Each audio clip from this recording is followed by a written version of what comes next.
নওগাঁয় হাটে উঠতে শুরু করেছে ইরি ব্যুরো ধান সরবরাহ বেড়ে যাওয়ায় এক সপ্তাহে প্রতিমণে ধানের দাম কমেছে ১০০ টাকা পর্যন্ত। নওগাঁর মহাদেবপুর উপজেলার চকগড়ি হাট থেকে নিয়ে আরও জানাবেন আব্বাস আলী। আব্বাস, ধানের দাম কমে যাওয়ায় কৃষকের প্রতিক্রিয়া কেমন দেখছেন? এছাড়া সরকারের ধান চাল সংগ্রহ অভিযান থেকে কৃষকরা কোনো ধরনের উপকার পাচ্ছে কিনা জানাবেন।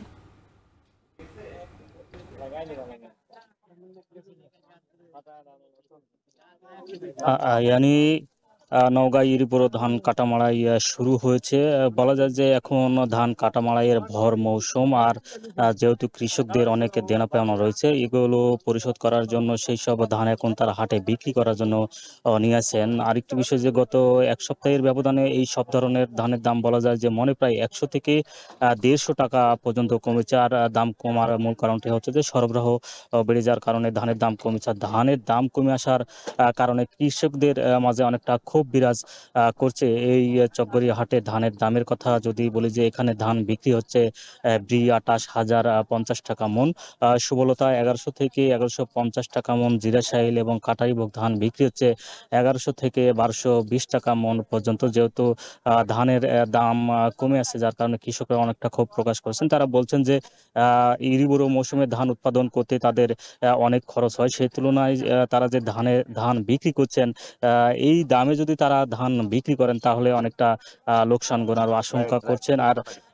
সরকার অর্থাৎ খাদ্য গুদামে ধানের দাম নির্ধারণ করা হয়েছে প্রতি কেজি ৩৬ টাকা মন হিসেবে, ১৪৪০ টাকা মন। সেই হিসেবে খোলা বাজারে ধান এখন অনেকটাই কম দামে বিক্রি হচ্ছে। বলা যায় যে ৩০০ থেকে ৩৫০ টাকা মন ধরে। যদিও ধান সংগ্রহ শুরু হয়েছে, তারপরও কৃষকরা ধান খাদ্য গুদামে দিতে অনেকটা অনীহা। এর কারণটা হচ্ছে যে খোলা বাজারে তারা যে কোনো প্রকার ময়েশ্চার দেখার প্রয়োজন হয় না, ধুলাবালি সহকারে তারা এই খোলা বাজারে ধান বিক্রি করেন। আর খাদ্য গুদামে ধান দিতে গেলে পরিষ্কার পরিচ্ছন্ন ময়েশ্চার ধুলাবালি মুক্ত ধান দিতে হয়, যার কারণে তারা অনেকটাই বলা যায় যে ধান দিতে অনীহা। আর জেলা কৃষি সম্প্রসারণ অধিদপ্তরের তথ্য মতে জেলায় প্রায় ১,৯৩,০০০ হেক্টর জমিতে বোরো ধান আবাদ হয়েছে, যা থেকে প্রায় ১২,৮৬,০০০ টন ধান উৎপাদনের আশা। আর আগামীতে আর ধানের সরবরাহ বাড়বে এবং ধানের দাম অনেকটাই কমে আসে। তবে জেলা প্রশাসন যদি বাজার তদারকি করে কৃষকদের জন্য অনেকটা সুবিধা হবে। তো এই ছিল আমার কাছে ধানের দরদাম নিয়ে সবশেষ।